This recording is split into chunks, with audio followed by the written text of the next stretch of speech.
morning. Happy Wednesday. Today is February 12th, and welcome to Peak Cycles YouTube episode number 30. If you can believe that already.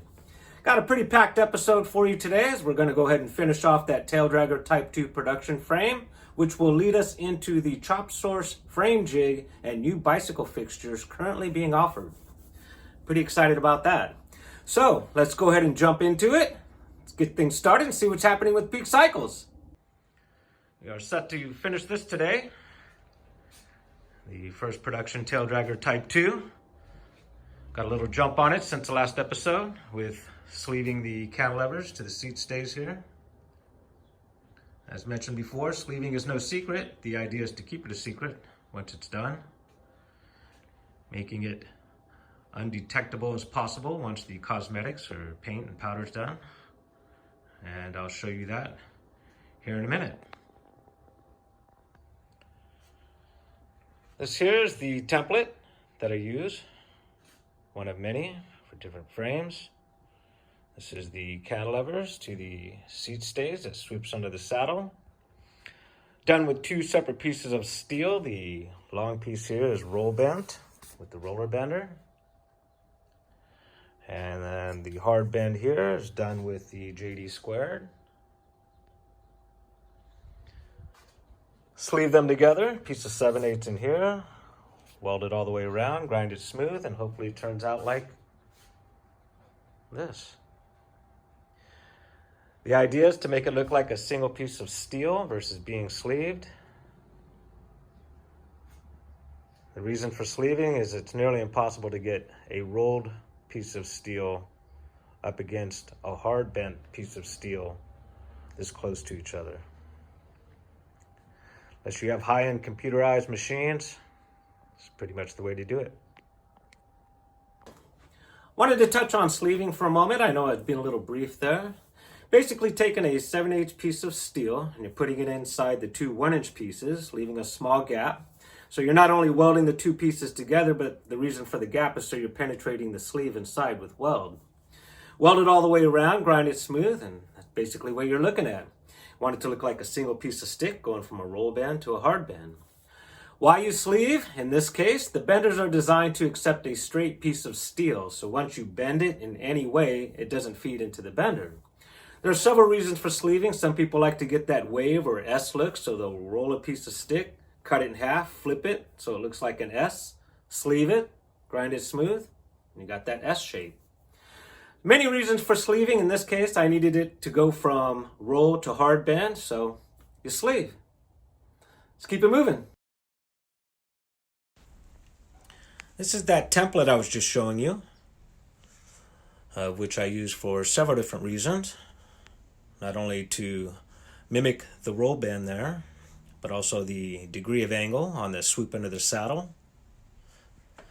Much like I was speaking of and taking notes with that loop tail last week, and having these templates handy. Dropout stamped. Seat stays, chain stays, cut, rolled, bent, getting ready to cap. Well, something I wanted to share with you is the other seat stays over here mocked up on the frame. Started doing this quite a while ago. Hopefully you don't make the same mistake going forward. See that arrow there in the front? Pointing forward? The reason for that is because the miters on this particular stick are damn near the same. Once you get it over to the table, I found myself capping the wrong end. If you do that, oh man, gotta cut, roll, bend, cap, do it all over again. Try not to do that. And we are all tacked up. Stays capped off, coped, mitered.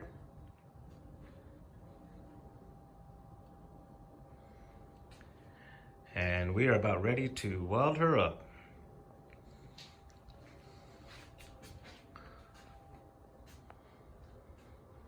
All right, now for the fun part. Yesterday I posted a video, a time-lapse video of me welding up that frame. Did it for a couple of different reasons. One was to not only speed up the viewing, but the other was to show how versatile this frame jig is. The Chop Source frame jig, originally designed for motorcycles, has become quite popular in recent years in the bicycle industry, most of us purchasing it and fabricating fixtures to make it work. Chop Source has debuted this week a whole line of bicycle fixtures to work with that frame jig, so I'm very excited about that. We're going to go ahead and take a look at the video. I did slow it down. It is in color, so you can observe it a little better. You'll notice at the beginning of the video, I'm literally standing in the center of the frame triangle, which for me is the best position to reach that head tube, and another example of how convenient these frame jigs are. So, let's go ahead and take a look.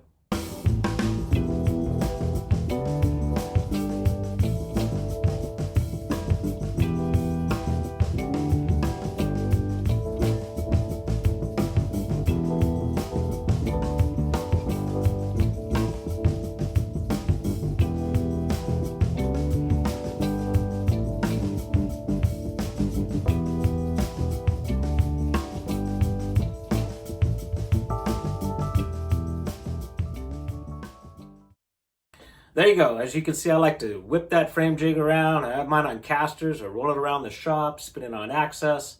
Total back saver compared to the days of the table jig where you have to climb up and down on the table and lay the jig on its side. Totally inconvenient. Since posting that video yesterday, I've had a few people ask, well, what's the purpose of flipping the jig back and forth from right side up to upside down? For me, I like to weld in a particular order. In other words, I usually start on the base of the frame with the base of the triangle and the chain stays, and then I work my way from the head tube onto the back of the dropouts, going from left to right or side to side. The reason for that is even though the frame is tacked in the jig, the top pieces are literally being held by nothing. So to avoid movement or warpage from heat, I like to weld from side to side versus just welding all the way down the top and then flipping it over and welding all the way through the bottom. Just my preference. As far as the fixtures that Chop Source is offering, let's go ahead and take a look at that. First up is the bottom bracket fixture designed for both standard triangle frames as well as custom cruiser frames with the higher bottom bracket position, which is shown here. Before anybody chimes in, I am well aware there are frame designs out there where the down tube points forward after passing through the bottom bracket, of which this T fixture could obstruct. Therefore, I'll be working on a side mount version here in the near future. I'll be sure to keep you posted on that. Here we have one of my favorites of the new products. This is the fixture for the rear dropouts. Fantastic concept, designed to be much more accessible when welding your dropouts to the frame. A lot less plate to work around. I'm looking forward to using this. Here we have the dummy axle for the dropout fixture, of which these are available in custom lengths based on the dropout spacing of your preference. And lastly, we have the seat tube jig. I'm very much looking forward to using this. I would guess that most people out there are eyeballing or guessing their seat tube position. I personally have been using a laser level, but with this jig, already self-centered, should be a great addition. Wanted to touch real quick on this angle cube. I personally own one of these and use it for several purposes. One of the main purposes is the head tube brake when setting up your frame jig. Very handy and also available on the Chop Source website. And here we have the complete Chop Source rotisserie jig set up entirely for bicycles. So there you have it. The bicycle fixtures for the Chop Source frame jig.